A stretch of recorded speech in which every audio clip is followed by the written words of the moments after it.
Right breaking చూస్తున్నాం. కేంద్ర ప్రభుత్వం మరో సంచలన నిర్ణయం తీసుకున్నట్టు తెలుస్తోంది. దేశవ్యాప్తంగా భారీ నిర్మాణాలకు 2 ఏళ్ల బ్రేక్ వేయాలని నిర్ణయించినట్టు తెలుస్తోంది. పశ్చిమాసియా సంక్షోభం కారణంగా ఆర్థిక వ్యవస్థ కుదేలవుతున్న నేపథ్యంలో ఈ నిర్ణయం తీసుకున్నారు. యుద్ధ సంక్షోభంతో నిర్మాణ ఖర్చులు, దిగుమతి ధరలు భారీగా పెరిగాయి. ఈ నేపథ్యంలో సెంట్రల్ సెక్రటేరియట్ పునర్నిర్మాణ పనులను వాయిదా వేశారు. ఈ మేరకు కేంద్రానికి నీతి ఆయోగ్ కీలక సిఫార్సులు చేసినట్టు తెలుస్తోంది. రేపు కేబినెట్ భేటీ అనంతరం దీనిపై క్లారిటీ ఇవ్వనున్నారు.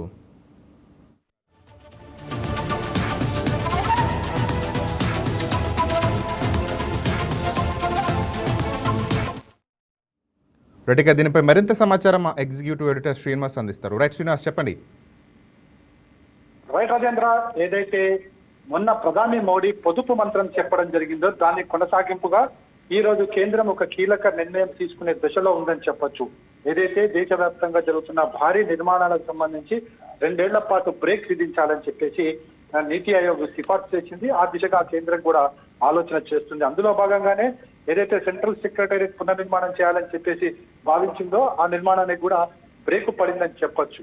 మొత్తం దేశవ్యాప్తంగా కూడా పశ్చిమాసియాలో జరుగుతున్న ఏదైతే ఆర్థిక సంక్షోభం అవుతుందో పశ్చిమాసియా ఆ సంక్షోభం కారణంగా మొత్తం ప్రపంచమంతా కూడా ఆర్థిక వ్యవస్థ కుదేలవుతున్న పరిస్థితి కనిపిస్తుంది. దాని ప్రభావం భారతదేశం మీద కూడా ఖచ్చితంగా ఉండబోతుంది. అయితే మనకి ఇటీవల కాలంలో 5 రాష్ట్రాల ఎన్నికల కారణంగా కేంద్ర ప్రభుత్వం ఈ ధరలు పెంచకుండా నియంత్రించు వచ్చింది. పెట్రోల్ కావచ్చు, బంగారం కావచ్చు, ఇతరత్ర ఆర్థిక వ్యవస్థకు సంబంధించిన అన్నింటినీ కూడా కంట్రోల్ చేసుకుంటూ వచ్చింది. కానీ ఎన్నికల తర్వాత తెలంగాణలో ఏదైతే బహిరంగ సభలో ప్రధాని మోడీ చేసిన ఏవైతే పొదుపు మంత్రం కీలకం అంటే ఫ్యూచర్ లో ఖచ్చితంగా పాటించి తీరాల్సిందే అన్న విధంగా మనకు కనిపిస్తున్న ఏదైతే బంగారం కొనుగోలు చేయొద్దు, అదేవిధంగా విలాసవంతమైన జీవితానికి కొద్ది రోజులు దూరంగా ఉండండి, అలాంటివి అదేవిధంగా పెట్రోల్, డీజిల్ ఇంధనాన్ని చాలా పొదుపుగా వాడండి అనేక ఏవైతే పొదుపు మంత్రాలు వెల్లించడం జరిగిందో ఇవన్నీ కూడా భవిష్యత్తులో భారతదేశం మీద ఆర్థిక వ్యవస్థ ఏ విధంగా ఎఫెక్ట్ చూపించబోతుందన్న దానికి నిదర్శనంగా మనం భావించాలని చెప్పేసి మనం అనుకుంటూనే ఉన్నాము. దేశం మొత్తం కూడా ఆ విధంగానే భావిస్తుంది. అయితే ఈ రోజు కేంద్రం ఏదైతే కీలక నిర్ణయం తీసుకుందో ఏదైతే దేశవ్యాప్తంగా భారీ నిర్మాణాలు జరుగుతున్నాయో ఆ భారీ నిర్మాణాలకు బ్రేక్ వేయాలని చెప్పేసి కూడా ఒక నిర్ణయం తీసుకోవడం జరిగింది. అయితే దీని ప్రభావం ఎంతవరకు ఉంటుందనేది కూడా చూడాల్సిన అవసరం ఉంది. ఎందుకంటే మనం ఆంధ్రప్రదేశ్ విషయానికి వస్తే అమరావతి లాంటి నగరం ఇప్పటికిప్పుడే నిర్మాణానికి నోచుకుంటున్న పరిస్థితి కనిపిస్తుంది. ఏదైతే అమరావతిలో భారీ నిర్మాణాలు చేపట్టాలి, తద్వారా ప్రపంచ దృష్టిని ఆకర్షించాలి, అదేవిధంగా ఆంధ్రప్రదేశ్ ప్రగతిని ముందుకు తీసుకెళ్లాలి, అభివృద్ధిని ముందుకు తీసుకుపోవాలని చెప్పేసి ఇక్కడ చంద్రబాబు ప్రభుత్వం తీవ్ర ప్రయత్నాలు చేస్తున్న తరుణంలో ఇప్పుడు కేంద్రం ఏదైతే చెప్పిందో ఈ భారీ నిర్మాణాలు బ్రేక్ వేయమని 2 ఏళ్ల పాటు దాని ప్రభావం ఖచ్చితంగా ఆంధ్రప్రదేశ్ మీద కూడా పడబోతుంది అని స్పష్టంగా కనిపిస్తుంది. ఒక ఆంధ్రప్రదేశ్ మీదనే కాదు, దేశంలో ఎక్కడైతే భారీ నిర్మాణాలు అదేవిధంగా నగరాలు అభివృద్ధి చెందుతున్న ప్రాంతాలు ఏవైతున్నాయో అక్కడంతా కూడా దీని ఎఫెక్ట్ కనిపించే అవకాశం ఖచ్చితంగా కనిపిస్తుంది. ఎందుకంటే మనకి భారీగా నిర్మాణ ఖర్చులు పెరిగాయి, అదేవిధంగా దిగుమతి ధరలు కూడా భారీగా పెరిగాయి. మనం చూసుకుంటే కనుక నిర్మాణ రంగానికి ప్రధానంగా కావాల్సింది రవాణా వ్యవస్థ ఉండాల్సి. రవాణా వ్యవస్థ అంటే మనకి ఇంధనం ఏదైతే ఇంధనం భారీగా యూజ్ అవుతుందో అలాంటి వాటికి కూడా ఇప్పుడు కంట్రోల్ చేయాల్సిన పరిస్థితి కనిపిస్తుంది. మనం చూసాము, మాకు గత వారం రోజుల క్రితం దేశవ్యాప్తంగా పెట్రోల్ నిల్వలు లేక, డీజిల్ నిల్వలు లేక ఏ విధంగా తల్లడిల్లిందో అలాంటి పరిస్థితి ఫ్యూచర్ లో వచ్చే అవకాశం ఉంది. ఏదైతే మనం ఇంధనం నిల్వలు కాపాడుకోకపోతే, ఏదైతే మనం ఇంధనం విచ్చలవిడిగా ఖర్చు చేస్తే జరగబోయే ప్రమాదం ఏదైతుందో ఆ ప్రమాదాన్ని ముందుగానే కేంద్ర ప్రభుత్వం పసిగట్టడం జరిగింది. అందుకోసమే మొన్న మోడీ పొదుపు మంత్రం చెప్పడం జరిగింది.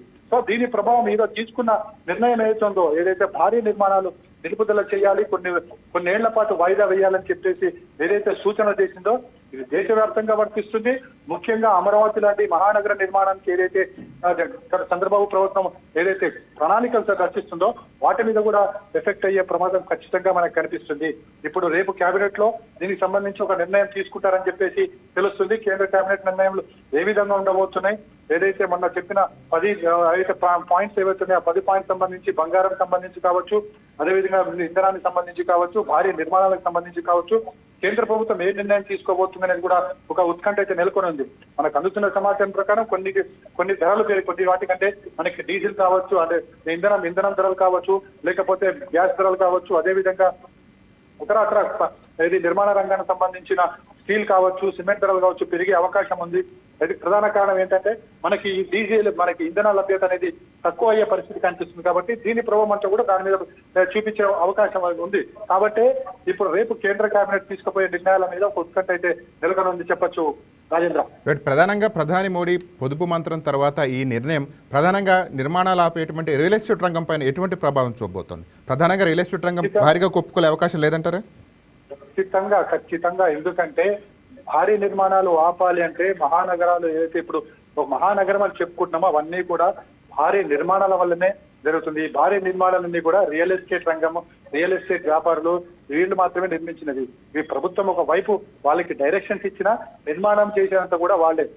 ఈ భారీ నిర్మాణాలకు సంబంధించి మనకి చాలా అవసరం అవుతుంది. ఒకటి కాదు, ఆ నిర్మాణ రంగానికి సంబంధించిన ఏదైతే ముడిసరికి ఉందో చాలా మటుకు అది బయట దేశాల నుంచి రావాల్సిన అవసరం ఉంది. ముఖ్యంగా మనకి చూసుకునే కనుక ఇక స్టీల్ అవసరము, సిమెంట్ అవసరం. భారీ నిర్మాణాలు జరపాలంటే స్టీలు, సిమెంట్ లాంటి అవసరాలు చాలా అవసరం ఉంటుంది. సో వాటిని దిగుమతి చేసుకోవాల్సి వస్తుంది.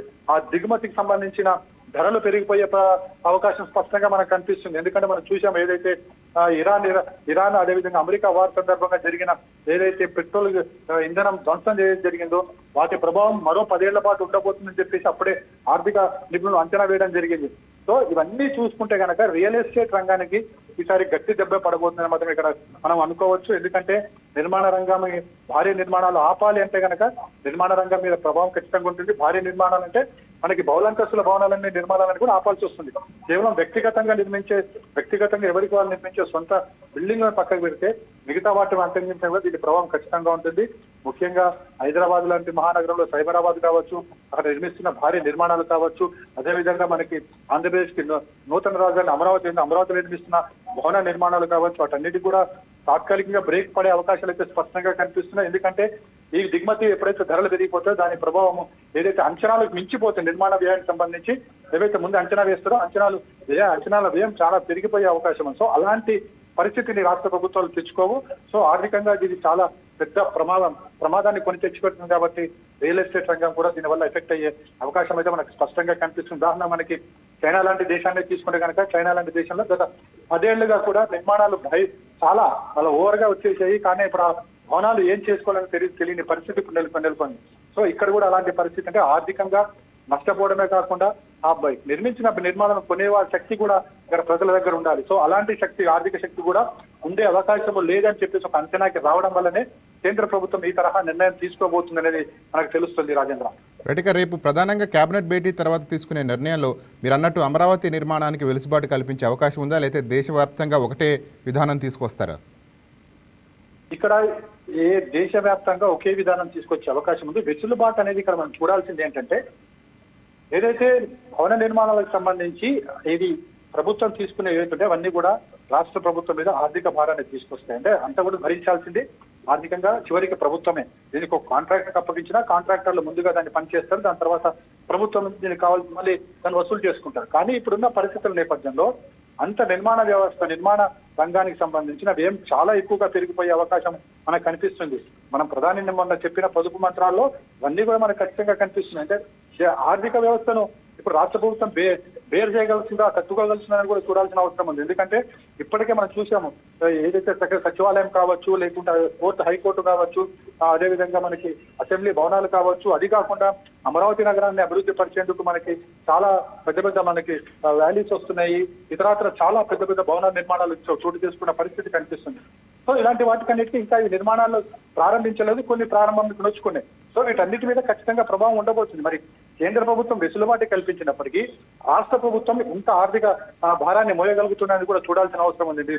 మామూలుగా ఇప్పుడున్న నిర్మాణాన్ని కంటే డబల్ అయ్యే అవకాశం ఉంది. అంత వ్యయాన్ని రాష్ట్ర ప్రభుత్వం తట్టుకోగలదా, రాష్ట్ర ప్రభుత్వానికి అంత ఇన్కమ్ ఉంటుందా అదే అనేది కూడా చూడాల్సిన అవసరం ఉంది. బహుశా కేంద్ర ప్రభుత్వం నిర్ణయాలు ప్రకటించిన తర్వాత ఆంధ్రప్రదేశ్ వెసులుబాటు కల్పించిన కేంద్ర ప్రభుత్వం ఏ విధంగా ఆర్థిక సాయం అందిస్తుందో కూడా చూడాల్సిన అవసరం ఉంది. ఆర్థిక సాయం అందించకపోతే కనుక ఇది రాష్ట్ర ప్రభుత్వం మీద ఆర్థిక భారం చాలా ఎక్కువగా ఉంటుందని మాత్రం మనం చెప్పవచ్చు Rajendra. Right, thank you Srinivas.